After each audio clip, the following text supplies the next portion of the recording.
اور دوسری سہولت یہ ہے کہ عربی میں زیادہ تر الفاظ جو ہیں غیر منصرف الفاظ وہ عورتوں، ملکوں اور شہروں کے نام ہیں، جیسے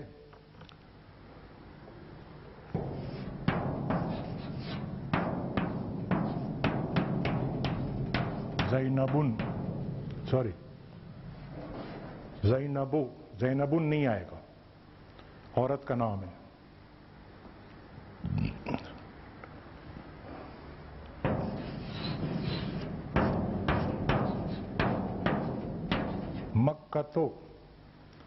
مکہ شہر کا نام ہے، اس پہ تنوین نہیں آئے گی،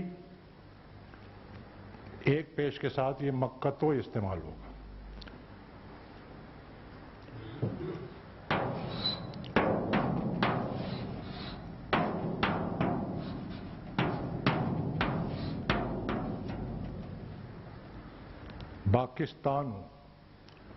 پاکستان نہیں استعمال ہوگا، ملک کا نام ہے۔ پاکستان کو چونکہ عربی میں پے کی وہ حروف تہجی نہیں ہے، اس لیے وہ با سے بولتے ہیں پاکستان۔ عورتوں، ملکوں اور شہروں کے نام عام طور پر عربی میں غیر منصرف ہوتے ہیں۔ اس میں کیا کوئی کسی علاقے کا نام وہ بھی اسی میں غیر منصرف میں شامل ہوگا یا صرف شہروں کے نام ہوتے ہیں؟ جیسے چھوٹا قصبہ ہو گیا، اتحاد وغیرہ اس طرح؟ عام طور پر وہ بھی غیر منصرف ہی رہے گا، عام طور پر زور جو ہے وہ عام طور پر ہے۔ جیسے لاہور کے بہت سارے علاقے ہیں، لاہور استثناء مل جائیں گے آپ کو۔ عورتوں کے نام میں وہ ہندا جسے ہم کہتے ہیں وہ تنوین سے آتا ہے، ایکسیپشنز مل جائیں گے، لیکن بائی اینڈ لارج اوورویلمنگ میجورٹی جو ہے وہ یہی ہے کہ عورتوں، شہروں اور ملکوں کے نام عربی میں غیر منصرف آتے ہیں۔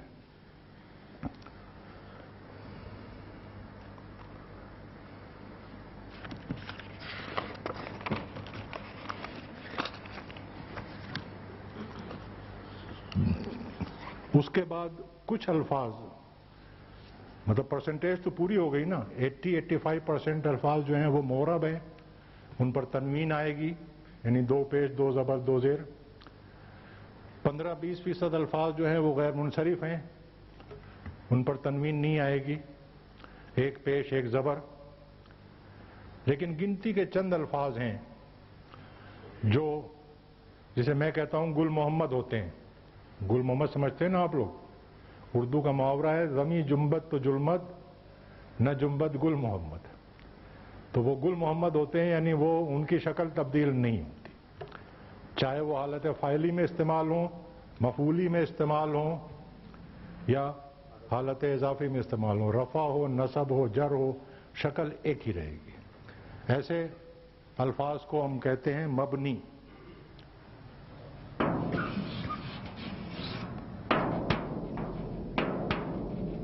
جیسے الذی، جو کہ، اب یہ اسم ہے لیکن رفع نصب جر میں تینوں حالتوں میں یہ الذی استعمال ہوگا۔ تلکا،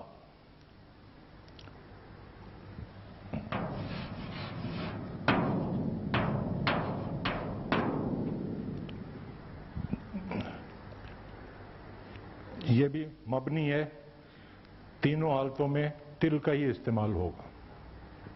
اس کا معنی کیا ہے؟ تلکا اس میں اشارہ ہے،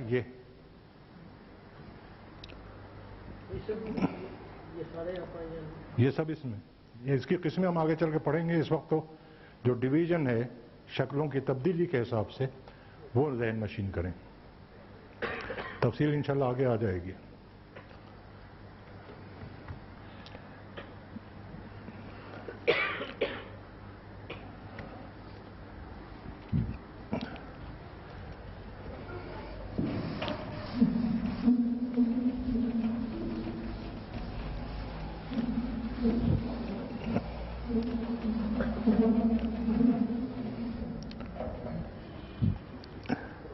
تو اسم کی جو پہچان ہوتی ہے کہ وہ جملے میں کس حالت میں استعمال ہوا ہے، فاعلی ہے، مفعولی ہے یا اضافی ہے، رفع ہے، نصب ہے یا جر ہے، وہ اب ہم 2 پڑھ چکے. ابتدا 1 سے کی تھی, 2 تک پہنچ گئے. اب رفع کی ایک پہچان ہم نے پڑھی, 2 پیش. دوسری پہچان 1 پیش.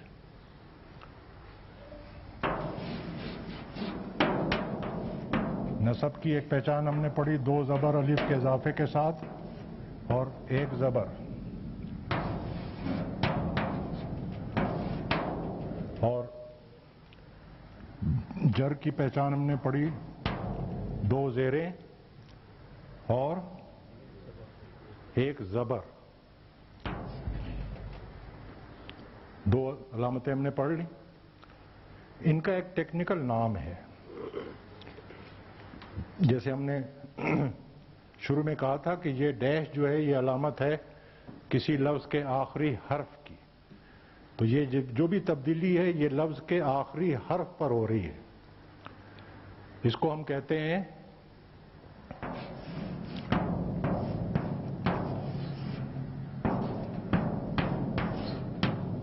اعراب.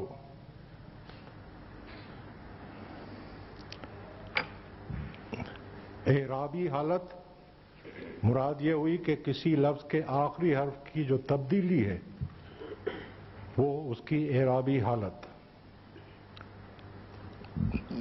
ایک لفظ اور استعمال کرتے ہیں,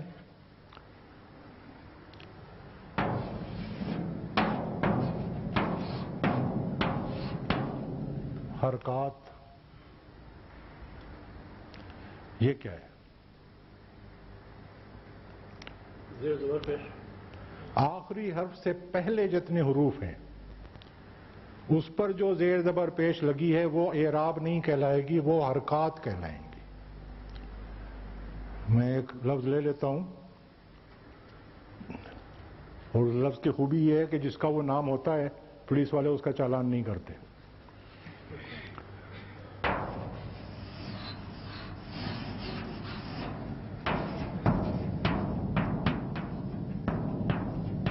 مستنصرن.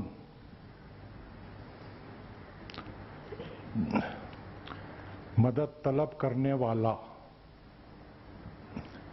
اب یہ دیکھیں آخری حرف پر 2 پیش لگی ہوئی ہے, یہ اس کا اعراب ہے. اور باقی یہ زیر ہے, یہ علامت سکون ہے, یہ پیش ہے, یہ بھی زبر ہے, علامت سکون ہے. یہ سب جو ہیں یہ حرکات ہیں. اور اسی لیے عربی میں ان کے نام مختلف ہیں. آخری حرف پر 2 پیش آئے یا 1 پیش آئے اس کو ہم کہتے ہیں رفع. لیکن اس سے پہلے کسی حرف پر یہ بھی نوٹ کر لیں کہ آخری تنوین آئے گی تو آخری حرف پہ آئے گی. اس سے پہلے جو جتنے بھی حرف ہوں گے ان پہ تنوین نہیں آ سکتی, واحد علامت آئے گی. تو اس سے پہلے اگر پیش جیسے میم کے اوپر پیش آیا ہے, یہ اب رفع نہیں کہلائے گا بلکہ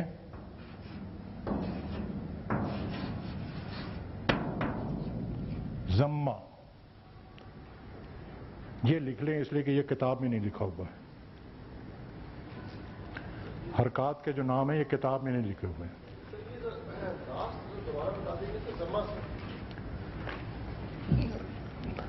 حرکات میں سے اعراب تو ہم کہتے ہیں آخری حرف کے اوپر جو علامت ہے, اس سے پہلے کے حروف پہ جو علامات ہیں ان کو ہم حرکات کہتے ہیں.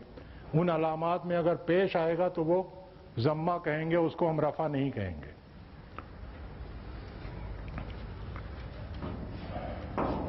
زبر آئے گا تو اسے ہم کہیں گے فتحہ.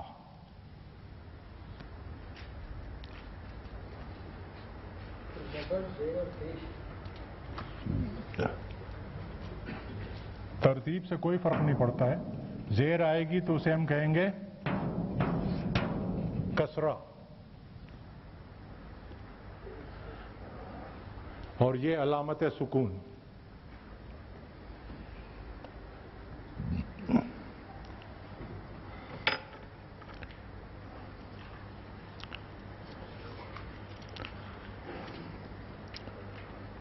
شد کیا ہے؟ شد یہ شد آگے چل کے بتا دیں گے آپ کو انشاءاللہ.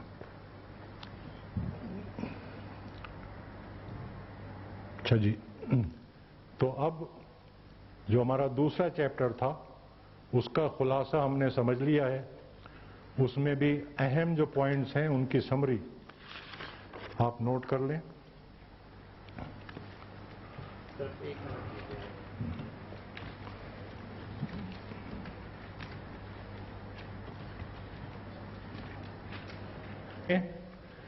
تین ہی حالت میں ہوگا، چوتھی حالت ممکن نہیں ہے.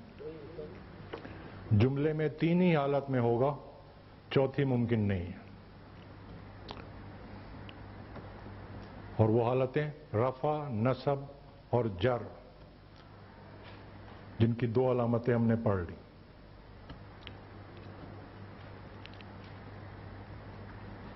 تیسری اہم بات جو ہم نے پڑھی کہ دو زبر کے ساتھ جو الف کا اضافہ ہوتا ہے اس قاعدے کے دو استثناء ہیں. وہ دونوں استثناء ہم پڑھ چکے. تیسری بات دوبارہ دو زبر کے ساتھ جب الف کا اضافہ ہوتا ہے تو اس قاعدے کے دو استثناء ہیں.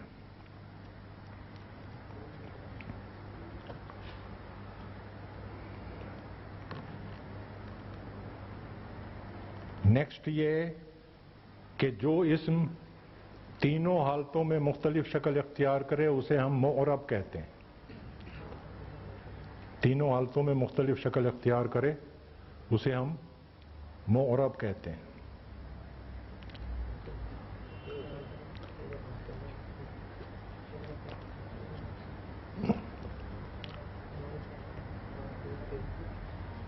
اور جو اسم دو شکلیں اختیار کرتا ہے اسے غیر منصرف کہتے ہیں.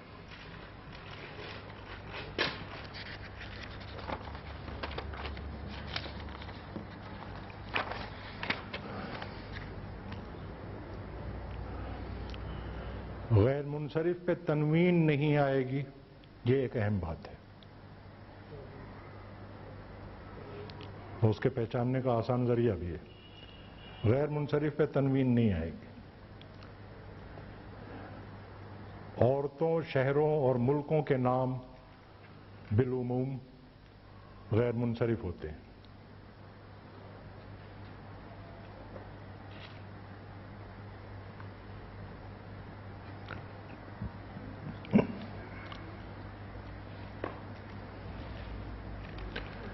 اعراب اور حرکات کا فرق سمجھایا ہم نے. عورتوں، ملکوں، شہروں کے نام بالعموم غیر منصرف ہوتے ہیں. غیر منصرف ہوتے ہیں. اعراب اور حرکات کا فرق سمجھایا ہم نے. یہ سمری اس لیے لکھوا رہا ہوں کہ ہر چیپٹر کے ساتھ اگر یہ سمری نوٹ کر کے آپ رکھ لیں اپنی کتاب کے ساتھ تو ریکیپچولیٹ کرنے میں بڑی آسانی ہو جاتی ہے. اب تھوڑی سی مشق کرنی ہے ہم نے. اچھا، اب ہم کریکشن کر لیں. کریکشن کرنے کے سلسلے میں میں ایک مشورہ دیتا ہوں، چونکہ مفت ہوتا ہے مشورہ اس لیے زیادہ تر لوگ مانتے نہیں ہیں. بہرحال میرا کام ہے مشورہ دینا. ایک لال قلم رکھیں اور مشق کی کریکشن کرتے وقت جہاں آپ کو اپنی غلطی نظر آئے اس کو آپ لال نشان لگا کے اور اس کا کریکشن لکھیں تاکہ غلطی دور سے نظر آ جائے اور وہ پھر ذہن نشین ہو جائے گی اور اس کے اعادے کا امکان جو ہے وہ کم ہو جائے گا. چلیے ہم یہ الفاظ جو ہیں وہ اوپر سے نیچے چلیں گے، ورٹیکل چلیں گے، ہاریزنٹل نہیں چلیں گے. ثوابن، ثوابن الف کا اضافہ ہوگا. ثوابن. نفسن، نفسن میں الف کا اضافہ ہوگا. نفسن میں الف کا اضافہ اور پھر نفسن نہیں. عمرانو. اب دیکھیں پہلی پہچان یہ ہے کہ عمرانوں کا آخری حرف نون ہے، اس پر تنوین نہیں ہے. ہمیں پہچان لینا چاہیے کہ غیر منصرف ہے، پھر بھی آگے غین بنا ہوا ہے. تو اس کی دو شکلیں بنیں گی، عمرانو، عمرانہ، عمرانہ. جر میں بھی یہ عمرانہ رہے گا. کس کا اضافہ جی؟ الف کا اضافہ دیکھیں، الف کا اضافہ دو زبر کے ساتھ ہے، اس پر ایک زبر آ رہی ہے، لیکن اس میں الف کا اضافہ تو نہیں ہوگا. الف کا نہیں ہوگا. جی میں کہہ رہا ہوں کہ الف کا اضافہ ہوتا ہے دو زبر میں، جب ایک زبر ہوگی تو اس میں الف کا اضافہ آ ہی نہیں سرے سے. تو کیا غیر مغرب جو ہے اس میں زبر کا ہی اضافہ ہوتا ہے، زیر کا اضافہ کسی صورت میں نہیں ہوگا؟ وہ ایکسیپشن میں ہوگا، وہ ہم آگے پڑھیں گے. قاعدہ یہ ہے جو ابھی ہم پڑھ رہے ہیں. سیئتن، ابھی دیکھیں آخر میں گولتے آ رہی ہے، یہ ہم نے استثناء پڑھا تھا کہ اس میں نصب میں الف کا اضافہ نہیں ہوگا، اس لیے سیئتن سے یہ ہوگا سیئتن الف کے بغیر، اور پھر سیئتن. مسلمن، مسلمن الف کا اضافہ ہوگا، مسلمن. اللتی کے آگے مبنی بنا ہوا ہے، اس لیے تینوں حالتوں میں یہ اللتی اللتی اللتی لکھا جائے گا. ما ان، آخری حرف حمزہ ہے اور اس سے پہلے الف آ رہا ہے، یہ بھی دوسرا استثناء ہے، اس لیے ما ان سے جب یہ ما ان ہوگا تو الف کا اضافہ نہیں ہوگا.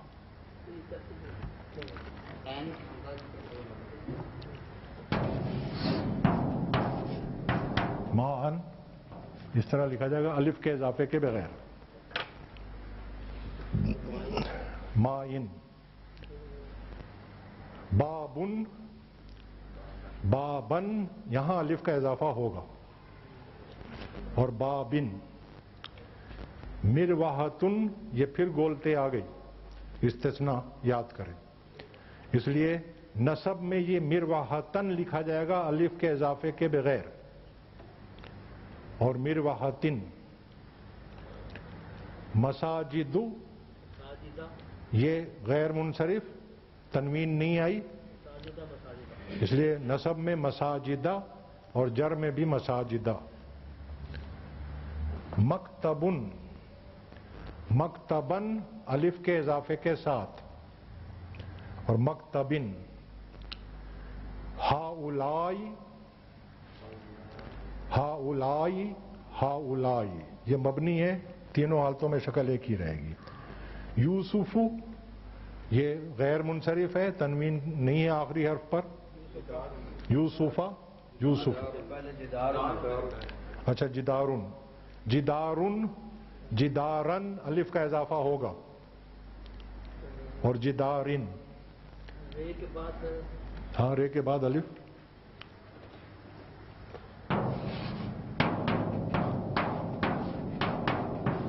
اس طرح جدارن، جدارن.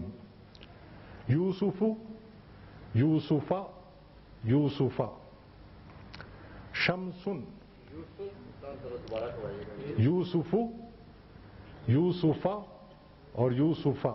جر میں بھی ایک زبر رہے گی.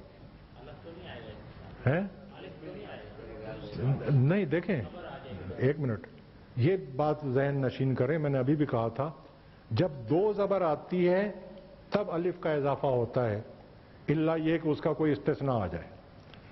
لیکن جب ایک زبر آتی ہے تو کسی شکل میں بھی الف کا اضافہ نہیں کرنا، یہ بات پکڑ لیں. ایک زبر میں الف کا اضافہ قاعدہ ہی نہیں. شمسن، شمسن الف کا اضافے کے ساتھ، شمسن.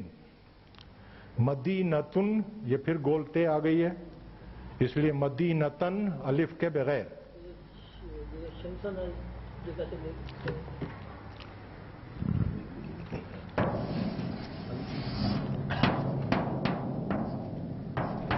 شمسن. مدینتن گولتے ہے، اس لیے مدینتن دو زبر تو آئے گی، الف نہیں آئے گا. اور مدینتن. کرسیون، نہ تے کہاں سے لے آئے آپ؟ کرسین.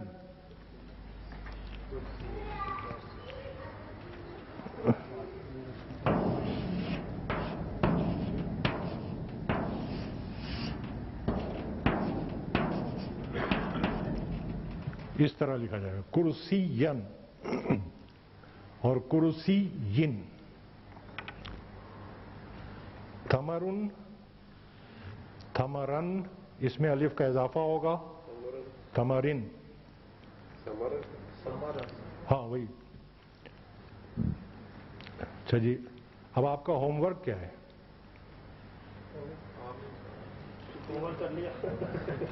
میں نے کہا تھا ہوم ورک کم ہو جائے گا.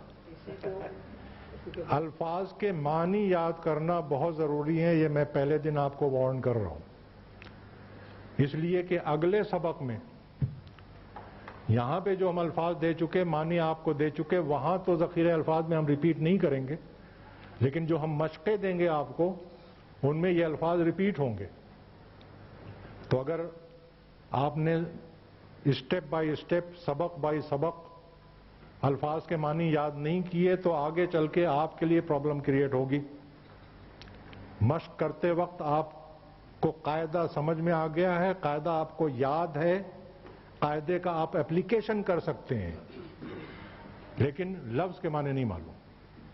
کیسے کریں گے؟ اس قاعدے کے اپلیکیشن خلا میں تو نہیں ہوگا.